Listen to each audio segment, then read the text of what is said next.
Pessoal, esse aqui é o nosso 10º vídeo LDB Comentada. No 10º vídeo, nós vamos tratar dos recursos financeiros. Os recursos financeiros são importantíssimos para todas as pessoas ligadas direta ou indiretamente à educação, uma vez que são recursos de todos os contribuintes para arcar com a educação pública. Fique atento, fique conosco para mais esse vídeo.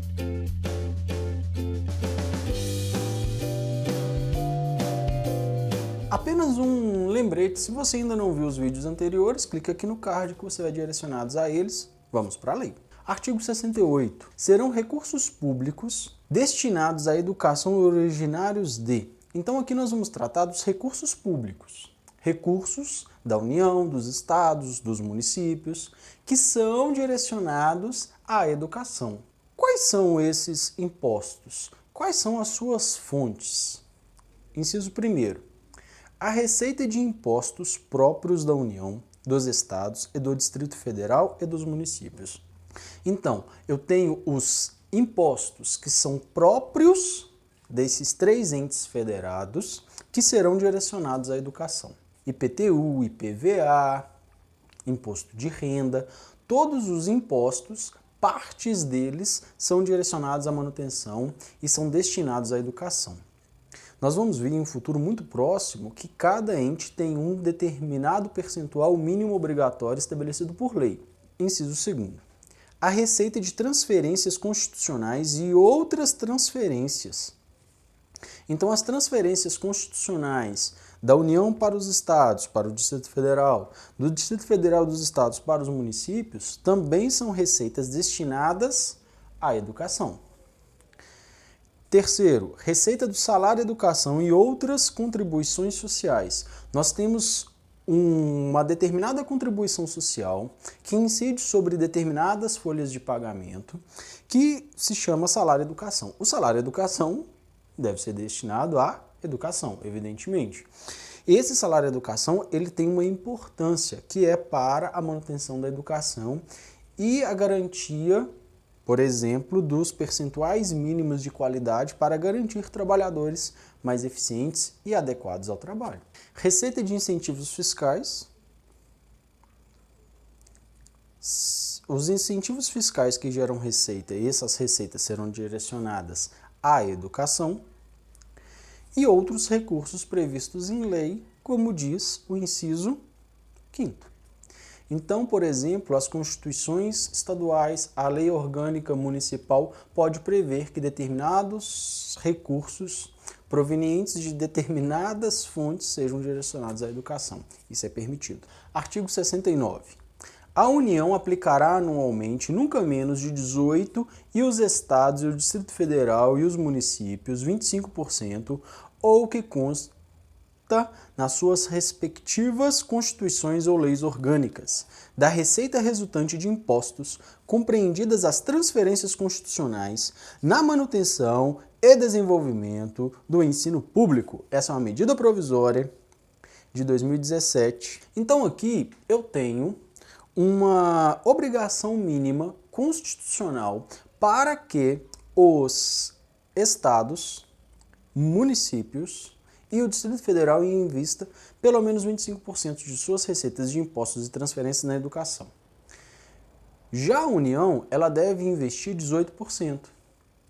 Tem aí uma diferença que ela é própria do Brasil. Nós temos aí uma organização federativa um pouco desigual. Fica isso, assunto para outro vídeo. Mas é isso que acontece. A União ela tem uma obrigação de 18%, os estados de 25%. Então ali nós temos um descompasso.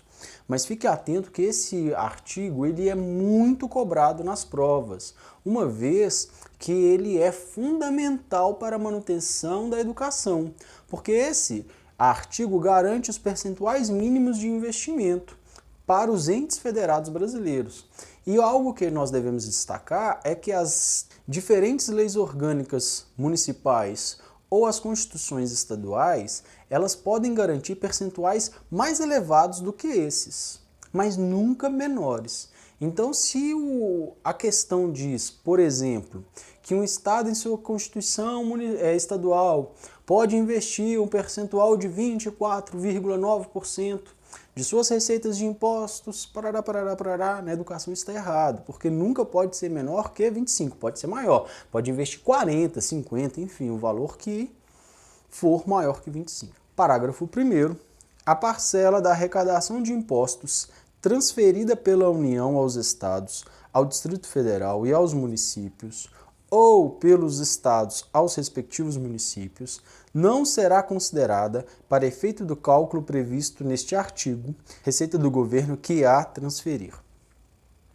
Então, se eu tenho uma obrigação constitucional, a União tem uma obrigação constitucional de transferir X valor para os estados, esse valor que foi transferido não vai ser considerado receita do governo que tinha que transferir. Então, se o estado tem que transferir para o município tantos por cento, aquele valor que ele transferiu não está dentro dos 25%. Se ela tinha que transferir para os estados X milhões de reais para os estados, aqueles X milhões de reais não está dentro dos 18%. Então vamos tomar cuidado com isso, que isso é muito importante, mas não é muito cobrado isso não. Nas provas de concurso, evidentemente. Parágrafo 2º. Serão consideradas excluídas as receitas de impostos mencionados neste artigo, as operações de crédito por antecipação de receita orçamentária de impostos. As receitas de impostos que são originárias de antecipação de crédito, normalmente essa antecipação de crédito, ela é uma operação de crédito ou um empréstimo. Eu sei que eu vou receber determinado valor de impostos, eu antecipo isso para pagar uma determinada conta, isso não vai ser considerado para esse artigo, ou seja, dentro dos percentuais a serem investidos na educação. Parágrafo 3º. Para a fixação inicial dos valores correspondentes aos mínimos estatuídos neste artigo, será considerada a receita estimada na lei do orçamento anual, ajustada, quando for o caso, por lei que autorizar a abertura de créditos adicionais com base no eventual excesso de arrecadação. O texto deste parágrafo é um pouco confuso, ele nos dá um pouco... Vocês me entendem. Vamos tentar ler ele aqui de pouquinho em pouquinho, fazendo algumas ponderações. Primeiro, para a fixação inicial dos valores correspondentes aos mínimos estatuídos neste artigo. Então, para eu fixar, e lá inicial, lá no começo do ano, por exemplo, o valor mínimo a ser investido na educação, eu tenho que considerar a receita estimada na lei do orçamento anual. Então lá eu vou ter uma lei que o legislativo e o executivo constroem, que chama lei orçamentária. Ela deve ser aprovada a todo início de ano, normalmente é no final do ano para o próximo ano. Essa lei orçamentária vai prever as receitas e as despesas do governo. Então, o valor que vai ser investido na educação, ela vai levar em conta essa lei orçamentária, já criada pelo governo. Então, se ele determinou que vai receber 2x de valor de impostos, 25%, se for o caso de um município, desses 2x devem ir para a educação. É isso que está dizendo aqui. Continuando. Anual ajustada, quando for o caso, por lei que autorizar a abertura de créditos adicionais com base no eventual excesso de arrecadação. Então veja a seguinte situação, o governo previu que ia ter 2x de impostos, mas a economia ficou pungente, aquela situação, houve um crescimento econômico, o que aconteceu? Arrecadou 3x. No excesso de arrecadação, tem que haver ali uma abertura de crédito adicional para aquele percentual mínimo que foi destinado à educação lá no início. No início previa-se 2x, agora nós temos 3, 25% de 3x é diferente de 25% de 2x. Assim, eu tenho a necessidade de abrir um crédito adicional no excesso de recursos. Eu sei, você está pensando que isso ocorre pouco, né? Sim, ocorre pouco, mas já é algo previsto na lei. Se porventura acontece ali uma mudança na economia, pode ocorrer sim. Nós temos uma dificuldade hoje, é a lei aprovada pelo governo Temer, que ela limita os investimentos a determinados percentuais indexado pela inflação. Isso engessa um pouco os investimentos, mesmo que haja crescimento. Então nós temos aí um problema orçamentário criado pelo esse governo, que nós sabemos que é complicado para a educação, de uma maneira geral é complicado para todo mundo, né? Artigo 4º. As diferenças entre a receita e as despesas previstas e as efetivamente realizadas que resultem no não atendimento dos percentuais mínimos obrigatórios serão apurados, corrigidas a cada trimestre no exercício financeiro. Então ali eu tenho um problema entre receita, despesa, houve um problema contábil, aqueles problemas vão ser resolvidos a cada trimestre. Parágrafo 5º. O repasse dos valores referidos neste artigo do Caixa da União, dos Estados, do Distrito Federal e dos municípios ocorrerá imediatamente ao órgão responsável pela educação, observados os seguintes prazos. Então, cada órgão que deve receber os recursos vai ter determinados prazos para receber. Então, não é aleatório. O governo vai enviar o valor do repasse dos impostos quando ele quiser, não. Tem prazos para isso. Veja, os recursos arrecadados do 1º ao 10º dia de cada mês até o 20º dia. Lá no inciso 1º, então vai falar que os recursos que foram arrecadados do 1º ao 10º dia de cada mês deve ser enviado até o 20º dia. Segundo, dos recursos arrecadados do 11º ao 20º dia de cada mês até o 30º dia, deve chegar. Os recursos arrecadados do 21º dia ao final de cada mês até o 10º dia do mês subsequente.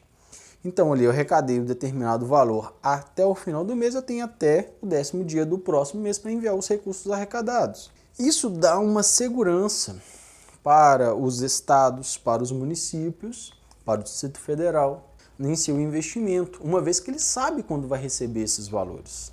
Pelo menos está previsto em lei que assim será. Parágrafo 6º. O atraso da liberação sujeitará os recursos à correção monetária e à responsabilização civil e criminal das autoridades competentes. Houve um atraso, vai haver ali uma correção monetária, inflação, por exemplo, e uma criminalização civil e criminal das autoridades que deveriam ter feito isso, das autoridades competentes. Artigo 70. Considerar-se-ão como de manutenção e desenvolvimento do ensino as despesas realizadas com vistas à consecução dos objetivos básicos das instituições educacionais de todos os níveis, correspondendo às que se destinam a: inciso 1º, remuneração e aperfeiçoamento do pessoal docente e demais profissionais da educação. Então aqui nós vamos ter uma definição de o que vai receber e como que vai ser definido isso. Que é valor investido na manutenção e desenvolvimento do ensino. Não é meio abstrato deixar assim vago? A lei ela vai direcionar, inciso 1º, investir na manutenção do ensino e no desenvolvimento do ensino é na remuneração e aperfeiçoamento do pessoal docente e demais profissionais da educação. Inciso 2º, é na aquisição, na manutenção, na construção e conservação de instalações e equipamentos necessários ao ensino. Então, se eu construo uma escola, se eu compro papel, se eu compro uma máquina de xerox, de fotocópia, se eu melhoro a minha sala, compro livros, e isso ali que está direcionado diretamente mesmo à escola, ao ensino, à educação, pode ser considerado destinação feita na manutenção e desenvolvimento do ensino. 3. O uso e manutenção de bens e serviços vinculados ao ensino, como, por exemplo, eu posso comprar ali uma série de palestras para os professores da minha rede municipal. Isso também pode ser investido, uma vez que é uma prestação de serviços educacionais na formação continuada daqueles docentes. Inciso 4º, levantamentos estatísticos, estudos e pesquisas visando principalmente ao aprimoramento da qualidade e à expansão do ensino. Então, se eu contrato uma empresa para verificar a qualidade do meu ensino, isso também pode ser recurso destinado à manutenção e desenvolvimento do ensino. 5º, realização de atividades meio necessárias ao funcionamento dos sistemas de ensino. Então, por exemplo, eu tenho ali uma atividade meio, uma atividade que ela está no meio do processo, que ela é fundamental ao desenvolvimento do ensino. 6º, concessão de bolsas de estudo a alunos de escolas públicas e privadas.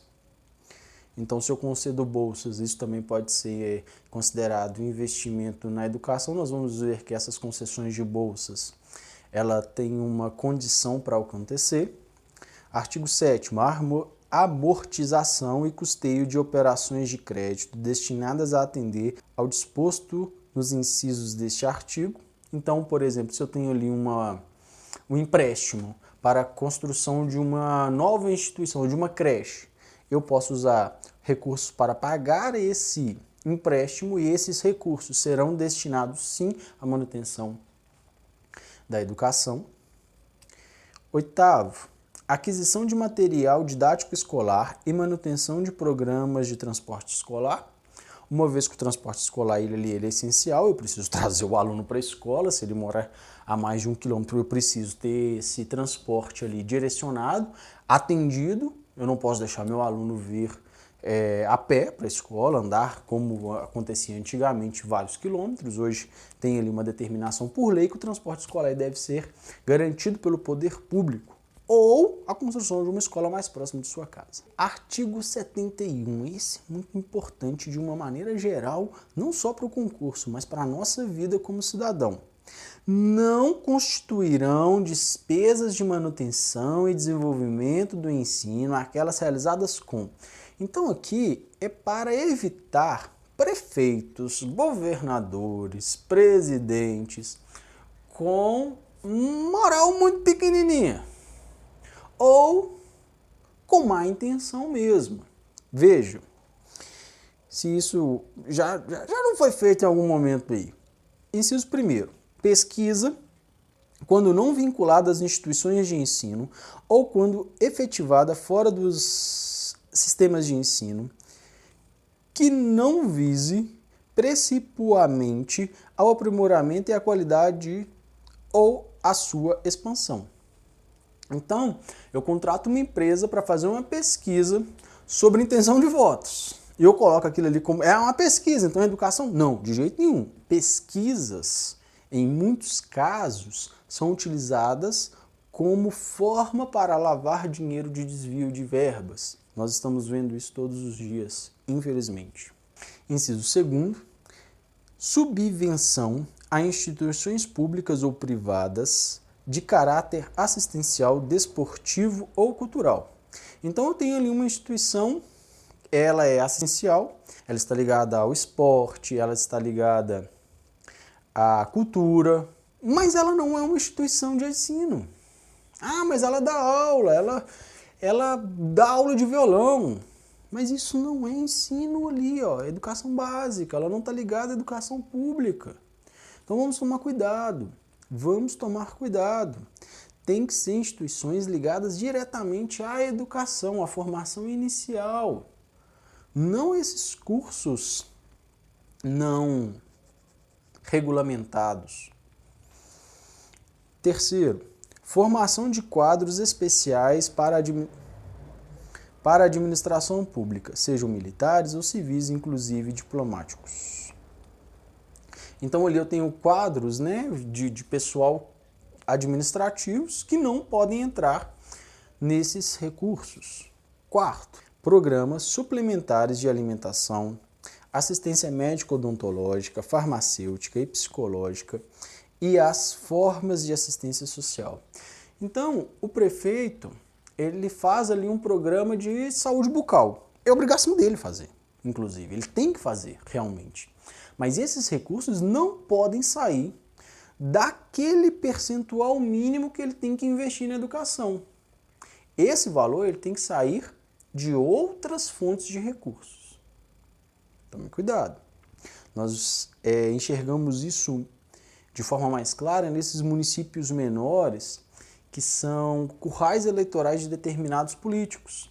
Então eles fazem ali programas assistenciais com a mulher, com a primeira-dama, e esses programas assistenciais não podem ser financiados pelo dinheiro da educação. Inciso 5º, obras de infraestrutura, ainda que realizadas para beneficiar diretamente ou indiretamente a rede escolar. Era muito comum, antigamente, o prefeito asfaltar a rua da escola e falar que aquele valor do asfalto ele foi investido na educação.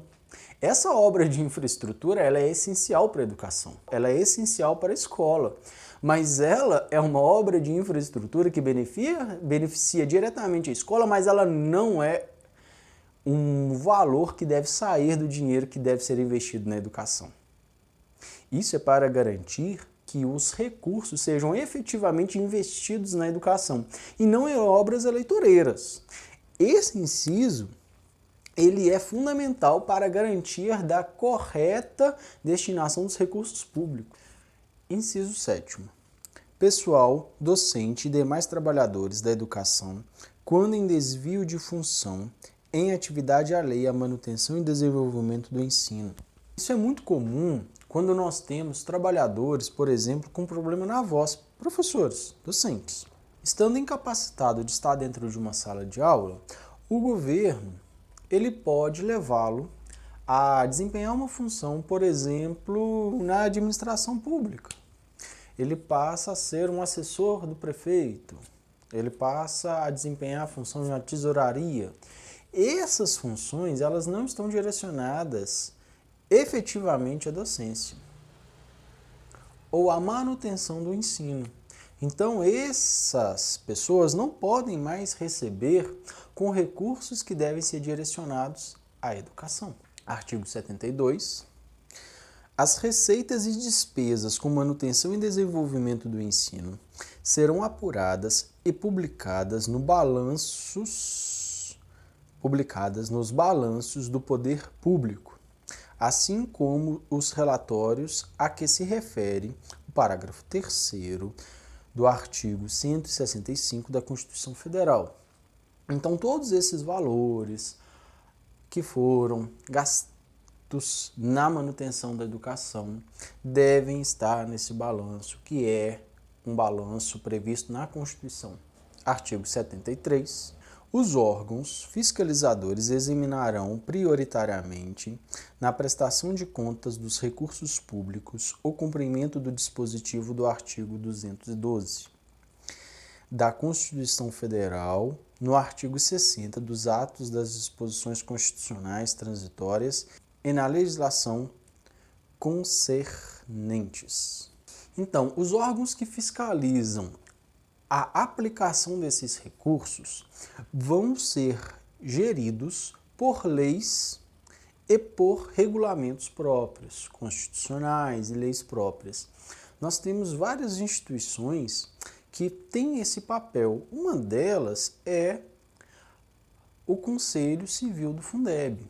Esse conselho, ele tem o papel de fiscalizar como que está acontecendo o investimento dos recursos do Fundo Nacional de Desenvolvimento da Educação Básica, se eles estão sendo investidos nos lugares corretos, se há pessoal em desvio de função executando tarefa alheia a desenvolvimento e manutenção da educação e recebendo por recursos que deveriam ser investidos na educação, esse tipo de coisa. Se há uma rua sendo construída para dar acesso a uma determinada escola e isso está sendo contabilizado como recurso destinado ao desenvolvimento e manutenção da educação, enfim. Nós temos aí vários conselhos que têm esse papel, temos órgãos fiscalizadores que estão ali para garantir a efetiva e correta vinculação desses recursos às áreas que devem ser destinadas. 74. O artigo.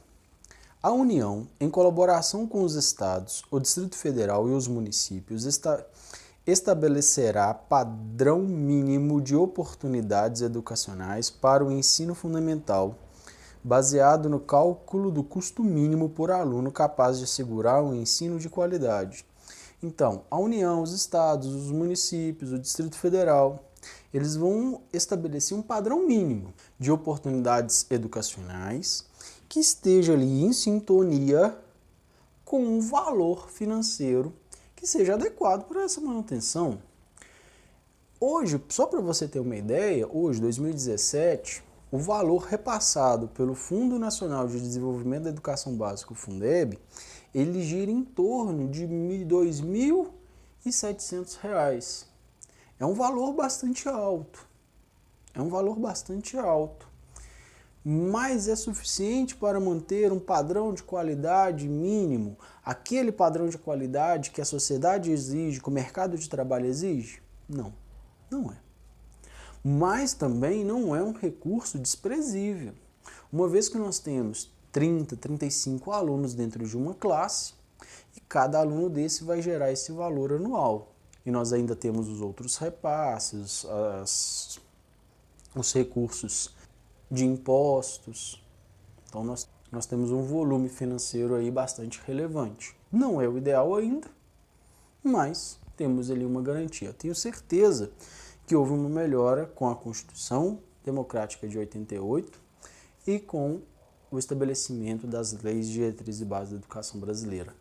Essas duas leis foram fundamentais para que a educação tivesse ali pelo menos um investimento maior. Nós temos a falsa ilusão, nós temos a falsa impressão que a qualidade piorou. A qualidade pode ter piorado, apesar de ser uma falsa impressão, porque antes não atendia a todas as crianças e adolescentes, não era um direito subjetivo, não era obrigação do Estado e dever da família. Então nós temos ali uma realidade que era distinta.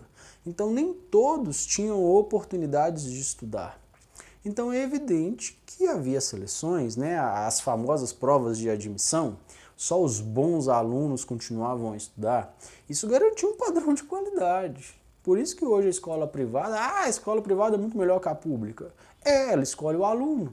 A escola pública pode escolher? Você pode recusar uma matrícula na sua escola? Não. Então, você tem que atender a todos. E graças a Deus que é assim. Todos têm o direito de estudar. Mesmo o aluno mais pobre, numa situação de penúria alimentar, pegando assim, o caso mais extremo, que tenha sido violado pelos pais, pegando algo bem extremo mesmo, aquela criança tem que ter direito de estudar. É evidente que ele não vai ter o mesmo desenvolvimento de um aluno com um pai e uma mãe equilibrados, com condição financeira, que acompanham o ensino. É evidente que não. Mas esse aluno que já sofre todas as mazelas da sociedade, ele não vai ter direito de estudo? Lógico que tem que ter. Então, há ali sim uma melhora. É pouca, mas há. A Constituição e a LDB nos garantiram isso é muito importante. Temos que valorizar e lutar para ampliar esses recursos, os padrões mínimos de qualidade e as estratégias para a melhoria do ensino de uma forma geral. Parágrafo único. O custo mínimo de que trata este artigo será calculado pela União ao final de cada ano, com validade para um ano subsequente, considerando variações regionais no custo dos insumos e as diversas modalidades de ensino. Então ele está falando como que vai ser calculado, vai ter uma variação, no Sudeste o valor da alimentação é mais caro, no Sul o valor é mais em conta, enfim, as diferenças regionais vão ser atendidas aí no custo por aluno, pelo menos é o que prevê a lei. Artigo 75. A ação supletiva e redistributiva da União e dos Estados será exercida de modo a corrigir progressivamente as disparidades de acesso e garantir padrão mínimo de qualidade de ensino. Então, a ação supletiva, ou seja, a ação para suprir ali uma deficiência, falta recurso em determinada prefeitura, em determinado estado. Então a União vem e auxilia, o Estado vem e auxilia. Ela vai acontecer para garantir padrões mínimos de qualidade e uma isonomia de oportunidades e qualidades nas diferentes escolas do Brasil. qualquer escola pública, na teoria, tinha que ter a mesma qualidade. Ou seja, qualquer aluno teria, na teoria, acesso a um padrão mínimo, independente de onde ele estiver. No Sul, no Nordeste, no Norte, no Sudeste, no Centro. Parágrafo 1º. A ação a que se refere este artigo, supletiva e redistributiva, obedecerá à fórmula de domínio público, que inclua a capacidade de atendimento e a medida do esforço fiscal do respectivo Estado, do Distrito Federal ou do município em favor da manutenção e do desenvolvimento do ensino. Então ali eu vou considerar fatores dos entes federados que ele necessita. Tem um esforço fiscal para ampliar esses recursos? Tem a possibilidade de aumentar? Há alguma ação em prol disso? Então isso tudo vai ser considerado. E vai receber ali, isso vai acontecer por uma fórmula que vai ser de domínio público de todos nós. Parágrafo 2º. A capacidade de atendimento de cada governo será definida pela razão entre os recursos e os usos constitucionalmente obrigatórios na manutenção e desenvolvimento do ensino e o custo anual do aluno, relativo ao padrão mínimo de qualidade. Então ali eu vou estabelecer a capacidade de cada governo respeitando a sua capacidade financeira, a sua obrigação. O Estado, a obrigação prioritária com o ensino médio, mas ele tem a função redistributiva e supletiva e tem a obrigação de auxiliar os municípios. Por exemplo, um município muito pequeno, com dificuldades financeiras, ele vai ser obrigado a atender o ensino fundamental e a educação infantil, o que diz a Constituição. Mas ele não tem condição, ele pode ali fazer um convênio com o Estado atende, porque tem mais poder econômico, os recursos que deveriam ser investidos na educação são direcionados ao Estado e ali ao atendimento. Isso é muito comum, principalmente nos municípios pequenos. Terceiro, com base nos critérios estabelecidos nos incisos 1º e 2º, a União poderá fazer a transferência direta de recursos a cada estabelecimento de ensino, considerado o número de aluno que efetivamente frequenta a escola. Então, a União ela vai fazer o repasse do Fundeb, por exemplo, com base no censo escolar. Quantos alunos efetivamente estão dentro da sua sala de aula? Aquela quantidade de aluno que está efetivamente dentro da sua sala de aula será considerado para determinar o valor que a sua rede de ensino, o seu sistema de ensino vai receber. Então aquele repasse vai acontecer relacionado ao número de alunos. Parágrafo 4º. A ação supletiva e redistributiva não poderá ser exercida, presta muita atenção nisso, em favor do Distrito Federal, dos estados, dos municípios, se estes oferecerem vagas na área de ensino de sua responsabilidade, conforme o inciso 4º do artigo 10 e do inciso 5º do artigo 11 desta lei, em número inferior à sua capacidade de atendimento. Artigo 10 e artigo 11 vão dizer sobre a incumbência de estados e municípios. Se você ainda não viu esse vídeo, clica aqui que você vai ser direcionado a ele. A incumbência dos estados e dos municípios são direcionados nesses dois artigos. Então diz o seguinte, a ação supletiva e redistributiva não vai ocorrer se estados, Distrito Federal e municípios não atenderem aquilo que é sua obrigação, como já foi dito, em número menor que a sua capacidade. Por exemplo, o Estado tem salas vazias de ensino médio e não está atendendo, ele tem capacidade de atender mais. Então, a União vai falar, você tem capacidade de atender mais, você não está atendendo a sua demanda, por motivos que nós desconhecemos, seja lá qual for o motivo. Se está sobrando capacidade instalada, nós não vamos ter ação supletiva e nem redistributiva sobre a sua atividade. Mas o contrário acontece. Está atendendo, as salas estão lotadas, tem já o número máximo de escolas ocupadas, a escola está na sua capacidade máxima, superlotada. Aí sim a União vem e faz a sua ação redistributiva, se for o caso de um estado, por exemplo. Então, não atendo ao que diz a minha incumbência, Em número que eu consigo atender, não pode haver ação supletiva nem redistributiva. Artigo 76. A ação supletiva e redistributiva prevista no artigo anterior ficará condicionada ao efetivo cumprimento pelos Estados, pelo Distrito Federal e municípios do disposto nesta lei, sem prejuízo de outras prescrições legais. Então, se o Estado não cumpre a sua obrigação, se ele está empregando dinheiro onde não deve, está pagando pessoal com dinheiro que não deveria, se ele não cumpre o que diz a lei, ou ele desrespeita a lei, melhor dizendo, ele não vai receber ação redistributiva e nem supletiva, uma vez que ele não cumpre a lei. Talvez a sua dificuldade seja por não atender o que a lei manda. Por isso da importância dos conselhos. Se você já é efetivo em uma determinada rede, procure os conselhos. Conselho Municipal de Educação, Estadual de Educação, Conselho do Fundeb, Conselho Estadual do Fundeb. Participe, porque isso é fundamental para que a sua vida como docente e a vida dos seus alunos sejam mais tranquilas e que o ensino realmente seja efetivado com qualidade. É importante. Artigo 77. Os recursos públicos serão destinados às escolas públicas, podendo ser dirigidos a escolas comunitárias, confessionais, filantrópicas que...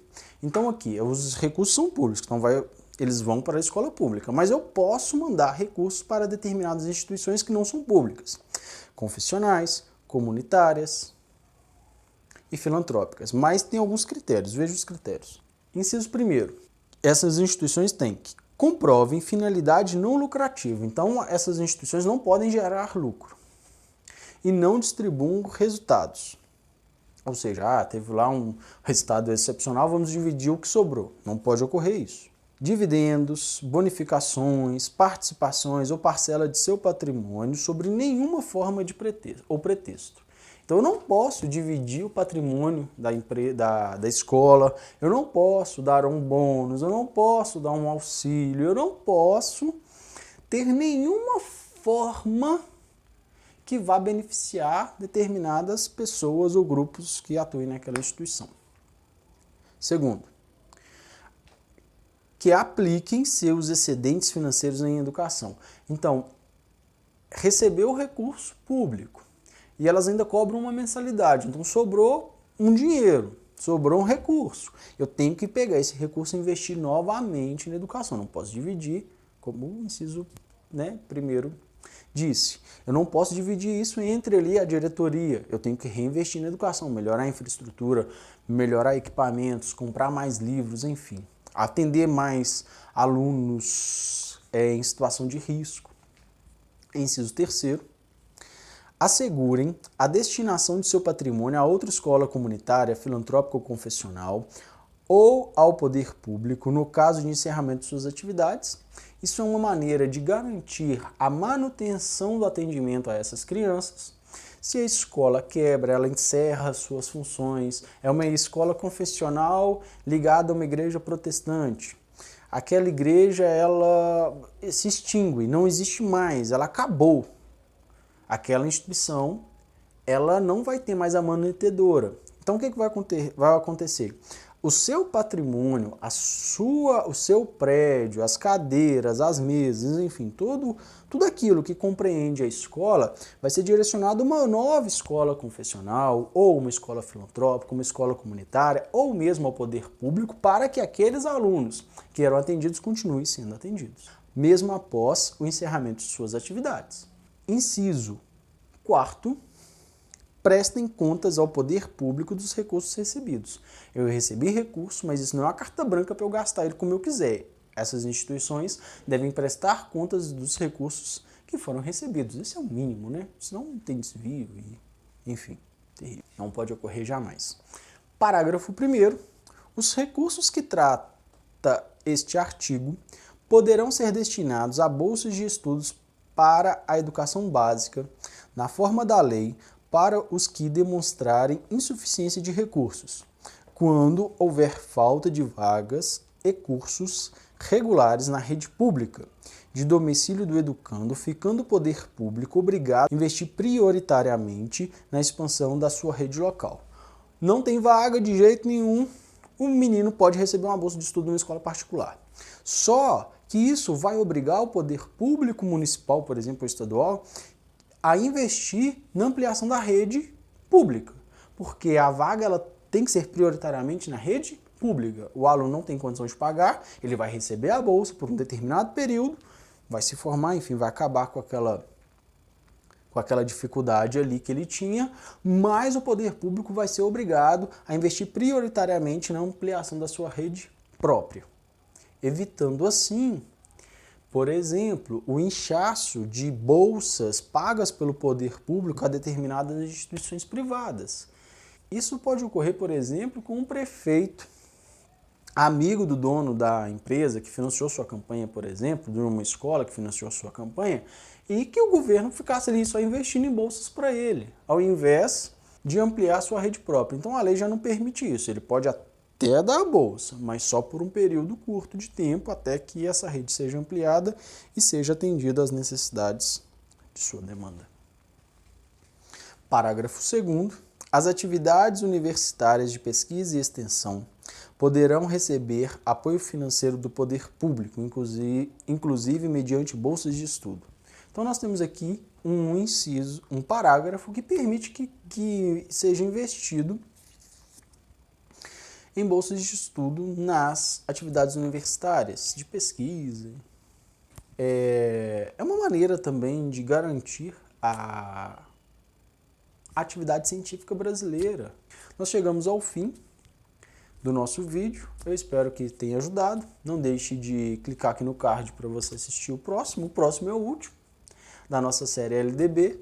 Não perca, assista toda a série, assista novamente, compartilhe com seus amigos, ajude os vídeos a chegarem em um número maior de pessoas, isso é importante. Dá o joinha, que isso faz com que o vídeo apareça para outras pessoas e também apareçam vídeos similares a esse a você. Então te ajuda e me ajuda. Fique com Deus, até uma próxima.